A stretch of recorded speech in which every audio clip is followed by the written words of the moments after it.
മലയാളത്തിലെ മികച്ച വമ്പൻ തിരക്കഥാകൃത്തുക്കളായിരുന്ന ഒരു സമയത്ത് ഉദയകൃഷ്ണയും സിബി കെ തോമസും. നേര് എന്ന ചിത്രം കാണാൻ ഒറ്റയ്ക്ക് തിയേറ്ററിലെത്തിയ സിബി കെ തോമസിനെ കണ്ട് എല്ലാവരും ഞെട്ടി. ആൾക്കൂട്ടത്തിൽ തനിയെ കപ്പലണ്ടി കുറിച്ചുകൊണ്ട് സിനിമ കാണുന്ന സിബി കെ തോമസ്. സിബി കെ തോമസും ഉദയകൃഷ്ണയും ചേർന്നുള്ള ചിത്രങ്ങൾ വലിയ ഹിറ്റുകളായിരുന്നു. സിബിയുടെ സാന്നിധ്യം ഇല്ലാത്തതുകൊണ്ടാണോ എന്നറിയില്ല, ഉദയകൃഷ്ണയുടെ ചിത്രങ്ങളിൽ പഴയ കോമഡികൾ ഒന്നും തന്നെയില്ല. ഇറങ്ങിയ ചിത്രങ്ങളെല്ലാം പരാജയങ്ങളായിരുന്നു. പുലിമുരുകനൊഴിച്ച് ബാക്കി എല്ലാ ചിത്രങ്ങളും പരാജയങ്ങൾ തന്നെ.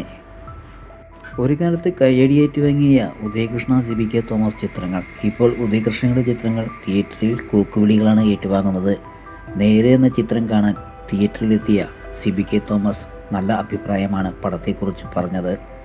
ലാലേട്ടൻ്റെ അഭിനയം വളരെയധികം ഇഷ്ടപ്പെട്ടു. ഒരുപാട് തിരക്കിനിടയിലും ലാലേട്ടൻ്റെ പടം കാണണമെന്ന ആഗ്രഹം കൊണ്ടാണ് താൻ എത്തിയതെന്നും സിബി കെ തോമസ് പറഞ്ഞു. എന്തായാലും നേര് സൂപ്പർ ഹിറ്റാണ്. ലാലേട്ടനുണ്ട്